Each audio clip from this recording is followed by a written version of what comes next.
कवि सम्मेलन देख देख के घर की शीला देवी को शेर और शायरी का बुखार चढ़ गया था। अब वो सीधे मुंह किसी को जवाब ही नहीं देती थी। उनके पति और उनका बेटा तो काम करने घर से बाहर चले जाते थे और उनकी शायरी झेलनी पड़ती थी बहू रेणु को। अब सास बोलती नहीं, अर्ज करती थी, संदूक पे रखी संदूक, संदूक में रखे झुमके, बहू झुमके निकाल के दे मेरे, कहाँ लगा रही है ठुमके। माँ जी, झुमके तो आपके निकाल दूंगी मैं, लेकिन आपके दिमाग से ये शायरी का भूत कैसे निकलेगा? छोटे लोग नहीं समझेंगे, शायरी है शौक बड़ा, तू अपने काम से काम रख, मेरे काम में मत टांग अड़ा।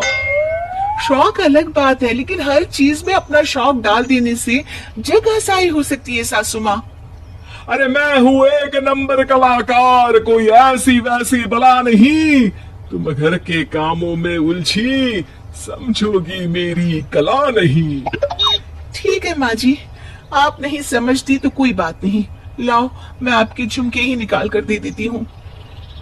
बहू सास के झुमके निकाल कर देती है और वहां से चली जाती है। शाम को बहू अपने पति से शिकायत करती है, सुनिए जी, आप माँ को कुछ समझाते क्यों नहीं? अरे क्या समझाना है माँ को? अरे अपनी शायरी थोड़ी कम करे ना। अरे तुमको उनकी शायरी से क्या दिक्कत है? अरे मुझे नहीं, पर पड़ोस में सब लोग हंसते हैं, कहते हैं बुढ़ापे में लोग सठिया जाते हैं, लेकिन शीला जी तो शायर हो गई है। अरे लोगों का काम है कहना, लोगों की बातों का क्या टेंशन लेना। अरे वाह, मैंने भी शेर कह दिया, वाह वाह वाह वाह। देख लो, तुमसे किसी ने कहा नहीं और तुम्हारे सामने कोई माँ की बुराई नहीं करता तो तुमको फर्क नहीं पड़ रहा। अरे तुम खामखा की बात का बतंगड़ बना रही हो। चलो चाय बना कर ले आओ मेरे लिए, साथ पियेंगे, कोई ढंग की बातें करेंगे। रेणु चाय बनाने लगती है। पहले वो अपने पति को चाय देती है, फिर सास को और आखिर में अपने ससुर को। लेकिन वो देखती है कि ससुर जी कुछ परेशान से हैं। क्या हुआ ससुर जी, कोई बात हो गई है क्या? अरे तेरे सास बात बात पे शायरी करती है। कल मैंने पूछा कि खाना खाया तो तेरी सास ने क्या जवाब दिया पता है? अरे गलती की और आरोपी ने कोड़े खा लिए फटाफट, खाना तो नहीं पर पकोड़े खा लिए झटाझट। अब बता क्या जवाब दूं इस बात का? वो तो सभी से शायरी में ही बात कर रही हैं, मुझे भी समझ में नहीं आता कि क्या करूं मैं। बेटा उसको उसी की भाषा में जवाब देना पड़ेगा। मैं तो आम बातचीत में भी उसके सामने कुछ नहीं बोल पाता, शायरी में क्या बोलूंगा भला। ससुर ने जैसे ही कहा कि उसको उसी की भाषा में जवाब देना पड़ेगा, बहू को ये बात जच गई। अगले ही दिन वो शायरी की कुछ किताबें लेकर आई और शायरी की प्रैक्टिस करने लगी ताकि सास को उन्हीं की भाषा में जवाब दे सके। उसने दिन रात एक कर दिए। एक दिन सब साथ में बैठकर टीवी देख रहे थे, तभी रेणु सबके लिए बिरयानी बनाकर लाती है, लेकिन सास को बिरयानी भाती नहीं।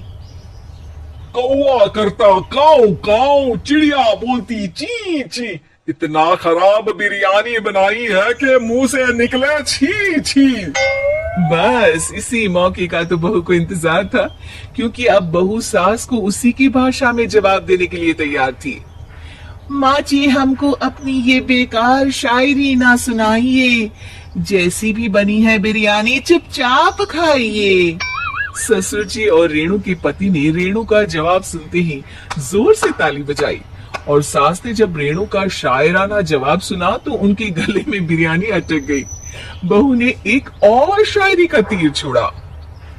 शायरी में बहू के सामने सास हो जाएगी ढेर, क्योंकि सास मारेंगी एक शेर तो बहू मारेगी 1.25 शेर। सास को छोड़ के सब वाह वाह करने लगते हैं।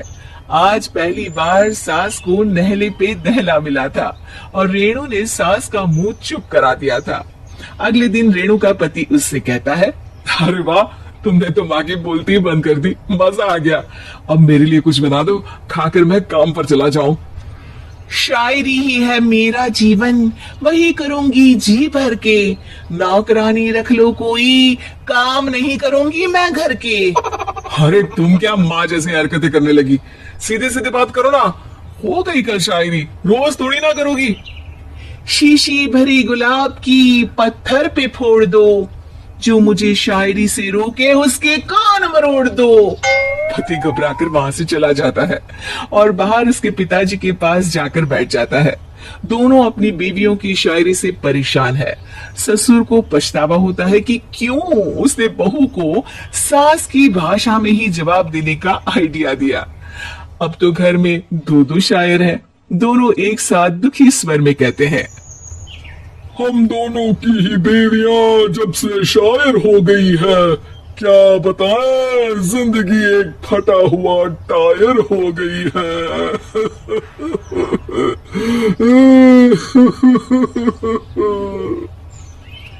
हम दोनों की ही बीवियां जब से शायर हो गई है, क्या बताएं जिंदगी एक फटा हुआ टायर हो गई है।